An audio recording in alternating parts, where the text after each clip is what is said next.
Hello guys, स्वागत है आप सभी का हमारे इस यूट्यूब चैनल में। लोक शिक्षा संचालनालय में जो विभागीय समीक्षा बैठक 10 फरवरी को हुआ था, उसमें शिक्षक भर्ती के 14,580 पदों में कुछ नई गाइडलाइंस जारी किए गए हैं। ठीक है, जो निम्न प्रकार से है। जैसे शिक्षक भर्ती 2019 में जो 14,580 पदों में भर्ती होनी है, उसके संबंध में कुछ प्रमुख गाइडलाइंस जारी किया है। जिसमें पहला क्या है, शिक्षक एवं सहायक शिक्षक भर्ती हेतु जारी विज्ञापन में निर्धारित शर्तों के बिंदु 8.7 के अनुसार अभ्यर्थी को आवश्यक न्यूनतम शैक्षिक अर्हता एवं अन्य प्रमाण पत्र व्यापम द्वारा परीक्षा फल जारी होने की तिथि अथवा उसके पूर्व प्राप्त करना अनिवार्य है। ठीक है, और दूसरा क्या है, अभ्यर्थी यदि एक ही सत्र में 2 डिग्री साथ साथ, चाहे वह 2 अलग अलग विश्वविद्यालय से प्राप्त की गई हो, तो वह यूजीसी के मापदंड एवं आयुक्त उच्च शिक्षा संचालनालय का पत्र क्रमांक 3081/1285 आयु शिक्षा समन्वय के अनुसार आदि के अनुसार व्याख्याता शिक्षक सहायक शिक्षक भर्ती हेतु अपात्र माना जाएगा। और जो तीसरा हुआ था वह है, अभ्यर्थी द्वारा यदि एक ही सत्र में 2 डिग्री या एक ही सत्र में डिग्री एवं डिप्लोमा साथ साथ उत्तीर्ण किया हो, तो इस संबंध में यूजीसी द्वारा किसी भी प्रकार का विनियम निर्धारित नहीं किए जाने का उल्लेख है। अर्थात यूजीसी का पत्र क्रमांक F12/2020 दिनांक 28 फरवरी 2020 तदनुसार दस्तावेज का सत्यापन किया जाएगा। और जो चौथा है वह है, यूजीसी द्वारा एक साथ एक डिग्री एवं एक डिप्लोमा करने के संबंध में कोई प्रावधान जारी नहीं किए गए हैं। इग्नू द्वारा एक ही डिग्री एवं एक डिप्लोमा को मान्य किया गया है।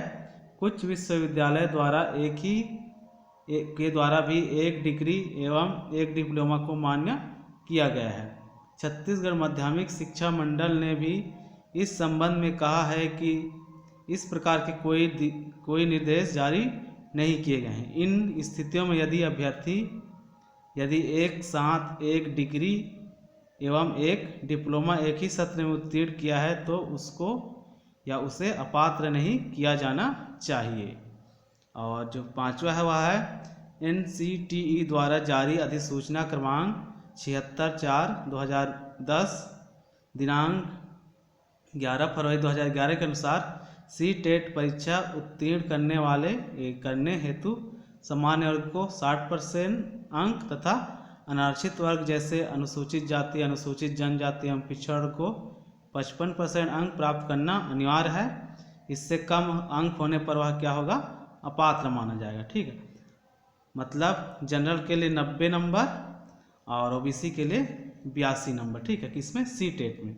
और यदि छत्तीसगढ़ टेट पर आप टेट पास है, तो उसको जनरल के लिए 90 नंबर और अनारक्षित वर्ग जैसे SC ST OBC के लिए 75 अंक पाना आवश्यक है। ठीक है, इसी प्रकार से छत्तीसगढ़ शासन सामान्य प्रशासन विभाग मंत्रालय महानदी भवन अटल नगर जिला शिक्षा रायपुर के पत्र क्रमांक इतना दिनांक में 2019 के अनुसार न्यूनतम आयु सीमा 35 वर्ष में 5 वर्ष की छूट दी गई है। अर्थात 40 वर्ष की गई है, मतलब जो 35 वर्ष है उसमें 5% छूट करके कितना की गया है, 40 वर्ष।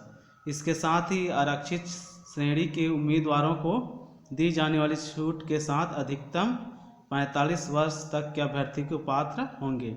मतलब जो आरक्षित वर्ग है उसमें 45 वर्ष के अभ्यर्थी भी क्या होंगे, पात्र हो सकते हैं। ठीक है, और अगला है, शिक्षक गणित पद हेतु अभ्यर्थी को गणित के साथ कोई 2 विषय जैसे भौतिक, रसायन, इलेक्ट्रॉनिक्स, कंप्यूटर साइंस, सांख्यिकी, सैन्य विज्ञान, भूगर्भ विज्ञान समूह आवश्यक रखा गया है।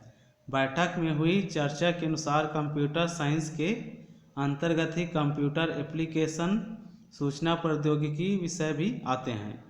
अतः इन अभ्यर्थी के दस्तावेज का सत्यापन किया जाएगा। ठीक है, और अगली बात जो सामने आई वह क्या है, शिक्षक विज्ञान अंग्रेजी माध्यम पद हेतु गणित विषय के साथ बीएससी योग्यताधारी अभ्यर्थी को अपात्र नहीं किया जाएगा। और अगली बात जो आई थी वह है, विज्ञापन में निर्धारित अर्हता अनुसार कोई अभ्यर्थी यदि स्नातक के साथ डीएड एवं टेट उत्तीर्ण है तो उसे अपात्र नहीं किया जाएगा। मतलब स्नातक के साथ यदि उसका डीएड एवं टेट है तो वह क्या होगा, अपात्र नहीं होगा।